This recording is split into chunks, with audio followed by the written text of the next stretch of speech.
So Matt, imagine you have a client, because that is a It's really not far out possible. imagination. It's possible, and say they want to implement a new experimentation tool. So they've either got an experimentation tool already, or they don't have an experimentation tool at the moment.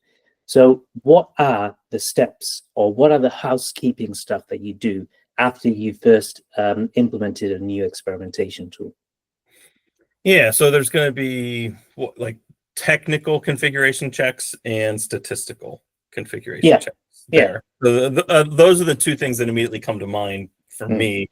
You could probably like break down or subset things slightly differently depending on, your thought processes and stuff, but those are generally the two to start with. And on the technical side, you're looking at either server-side implementation or client-side implementation.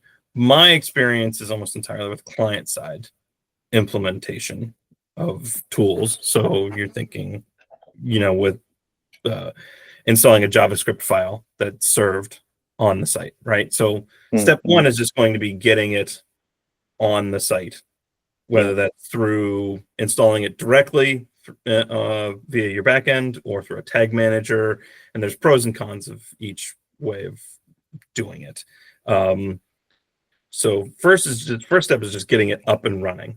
And then what I do immediately after that is validate, is it installed and running? And like, do I see that script on every page?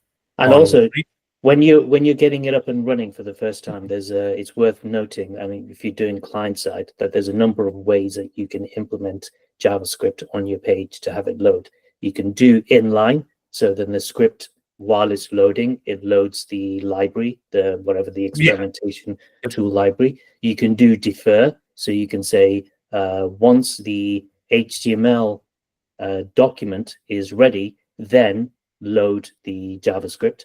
Or you can do async, where basically it's just going to be loading when it does it after the DOM is loaded, and then when it's available, it just runs asynchronously. You exactly jumped to the next thing that I was going to say. It was first, just make sure that it's like on the page and exists. Then look at like the installation method of like, is it loading synchronously, asynchronously, deferred, etc. And how it loads is going to depend on your implementation method too. Like you may have greater or lesser control. Like as an example, I mean, correct me if this isn't true anymore, but to my knowledge, if you're implementing scripts like that through like Google Tag Manager, it forces it to be like a deferred load no matter what. So you don't have as much control over it. Yeah, and also depending on your tag manager system and stuff, but yeah, and you're also bound to the tag manager as well when the tag manager loads and how that's loading. There's multi-layer there of like, okay, because the tag manager is client-side script also, so it's like, when does the tag manager load, and then when does that load the scripts that it's delivering as well, right? So there's a whole ball of wire to untangle there, but essentially the thing that I was more interested in, because that is really, and that is a whole topic, because I just went through something with a client where we're getting a weird flashing issue on the site, and it was being caused by the test tool, and it was down to like the implementation method of the platform, and so we had to go through I had to do a bunch of troubleshooting and fixes to figure out like, well, how to avoid causing this flashing for their implementation method. And it's not such a straightforward thing, actually, because a lot of clients would want to handle it slightly differently. So the decision isn't always the same, I'd say.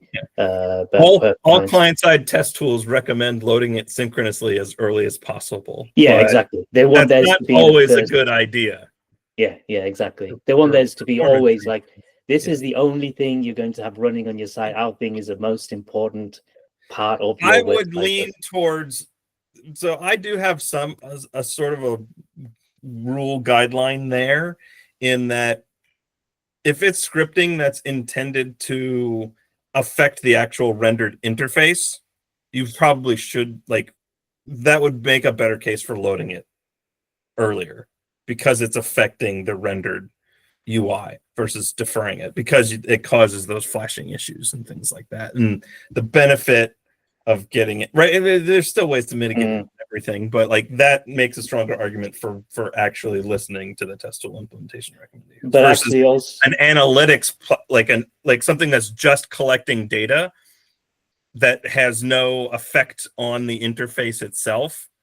Yeah, that's much more okay to do a deferred load later down the page and stuff. but also an experimentation tool, one tool from another tool, they might behave differently. Like, for instance, ones that completely make your page invisible until the tool is loaded in order to stop the flickering effect, and some hacks and stuff that are, to me, they're a little bit crazy and a little bit too far out to stop that flickering effect. But yeah, there's a lot of things there. But what about the metrics? Because the So metric that's side right. is That's another the first part is huge. just making sure that it's baseline like working Yeah, on the site. Then the next part is, are the things within the test tool itself like configured correctly, and is it accurately collecting data, right? So you're yeah, probably going to set up both an AA test and some default goals to start with. yeah, And your default goals are probably things that you're going to commonly reuse across lots of tests. Like if you're if you're running testing on an e-commerce site, that's going to be like product page views, add to cart rate, order conversion, revenue, right? Like there's some basic stuff that you're probably going to want to know every time. So go ahead and set those goals up, attach them to an AA test if the test tool allows you to attach goals to an AA test, because I know some of them do, some of them don't. yeah, And then go through the process of running a test that's not making any changes.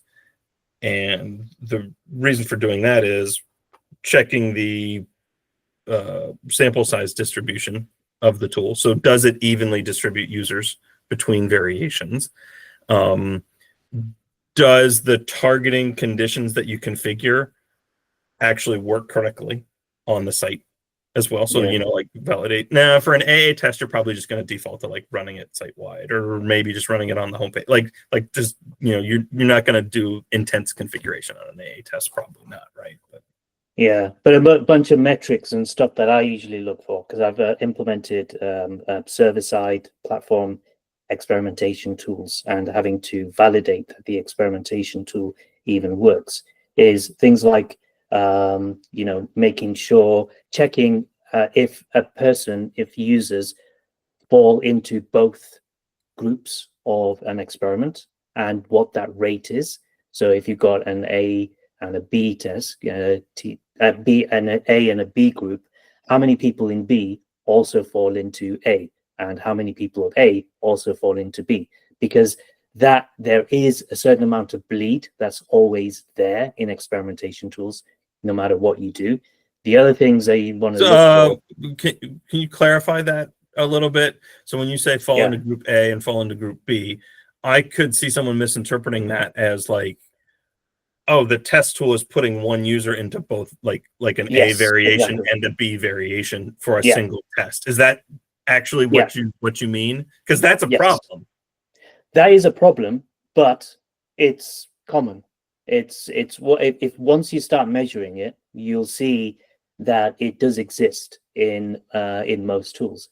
Now, it shouldn't be a big impact, but because of the messy nature of people's visits and sessions and clearing, the cookies and stuff like that, you will get some sort of bleed of people who are Right. in group A, who are also, for whatever reason, are counted into group B, and so forth. So I think like there's a certain threshold beyond which you're going to really care that is a big issue. But I think in my experience anyway, I've always seen some kind of bleed over. I've not come across a testing tool that doesn't have any sort of bleed yet. Is that really But due to just technological limitations of how to assign you maintain like a user state for a variation? yeah, and I think also it's basically it's so messy out there. The Mhm. world is a messy place, Matt. because you know, you have so many people clearing the cookies, or maybe you jump from one and so going across devices and probably things going like that. across devices Yeah. and stuff like that. But Like even though the a devices single shouldn't matter, person is not necessarily a single user. yeah, but then in terms of from a user ID perspective, a user ID is specified to a device, so device and to a browser. So so from that perspective, you could see a visit cross in the same visit somehow hit a metric on the B group. In that sort of sense, it's kind of like, okay, they've crossed that threshold or whatever. But yeah, there's always, I mean, it's small. I don't want to start panicking people. Right. Yeah. I don't want to start Chaos global in the panic. streets, dogs and Yeah, cats. yeah, there's going to be chaos on the streets and all kinds of stuff going on, flags at half-mast and things like that. But yeah, you know, and I'm there to be corrected if somebody says, you know what, our tool is 100% accurate for 100% of users, and we've done a proper validation Now, where you so can see like people. how would you check that in a testing tool? It's just simple, like user, how many users fall into both groups, A and B? How many users are counted But into both groups? but how would you determine that, though? So you Like, have your user IDs, and then you say on a user ID level, how many people have got counts for, they've got a count next to experiment A, group A, experiment A, group B. So if so they've you got have a to, count, but you have to have access to that data in some way, though. yeah, you have to have access to that data. And the other thing that I'd say about that is you wouldn't want to check that in an experimentation tool, because that is experimentation tool probably is going to work correctly. This is something that you check at your So source this of is something truth. you have to So set on, you have to set at an outside level. yeah, I have to set it on an outside level. Yeah, yeah. So this is like you need a source of truth data set, not even like a GA. I don't. It's like GA is so shit. I don't know. Stop thinking I about was that. gonna say, don't But use GA as your source of But truth. yeah, you want to use something that is set from the server. So for instance, if you're doing data lake stuff, so this isn't going to be something that you can even maybe perhaps do accurately for all sites, because not all sites are going to have, like, you know, data I was lake gonna say, servers where you can set not every metrics site and is gonna be like sophisticated enough yeah, to exactly. generate, like, to have some sort of internal user ID Yeah, assignment system in yeah. place. But also, the other metrics you want to check is what is the drop off between that source of truth and the number of people who are counted in the source of truth Mhm. versus how many people are counted in the experimentation tool, because those are never going to align. And what is that difference? And if of that difference, is it of a meaningful nature? Do you care? Because if you want to be doing your analysis in the source of truth, then you need those to be quite You're right. You need to accurate. understand. Yeah. Yeah, And they're never going to be accurate due to many different factors. yeah, Like a user could be blocking the script from one place, but not the other place. yeah, Or it could be down to like time zone differences of like, this is when the test tool defines a day's worth of data versus this is when your source of truth data analytics defines a daytime, what one day is. So there could be differences there as well. yeah. And it's, do you have a particular rule of thumb of like, if the test tool is within, like 10% or 5% of what my source of truth says? So like, say as an example, if you're running a test, like you want to evaluate the test tool. So it's okay, let's set up a test that runs on all blog article pages, Yeah. right? And so we look at like, right, we run the AA test for 2 weeks and it's collected, 500,000 users into the test sample. And then you go into GA and GA says, oh, there was 525,000 users. So you have a difference of 25,000 users between the two pieces of to the two systems. So the best I've managed to do. Sorry, I'm doing. You're doing son laundry at the Spider-Man same costume. time. No, I'm doing. I'm putting the Spider-Man costume on my son at the same time. But, Halloween stuff. Yeah, but not. Is it Halloween? No, it's not No, Halloween. not yet. It's But but yeah, but yeah, I think like the best I've ever had it is like 4% difference between like, Mhm. and that's a really really. I bet you had to work really hard to get that 4%. Yeah, that's a So, lot like, of work. there's, I'm guessing there's like significant diminishing returns of like the closer Yes. you are to parity, the exponentially more effort it's going to take. Yeah, but in terms of like the checking against Google and things like that, it's always been like at least 20%. It'll be. I was gonna say, yeah. I've generally set a baseline of around 10% or so, and like if it's 12%, okay, it's probably still right. There's even some fuzziness within there, but if I'm looking at something as like 50% different, okay, there's probably a problem. Yeah, but cool. This has been a good chat, and there's a few more things we probably could have talked about, but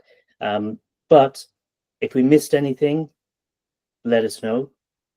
And yeah, follow our Substack. Yeah, what are some of your guidelines for setting up new testing tools when you have to deal with that? Yeah, let us know. Yeah, have a good one. Have a good one.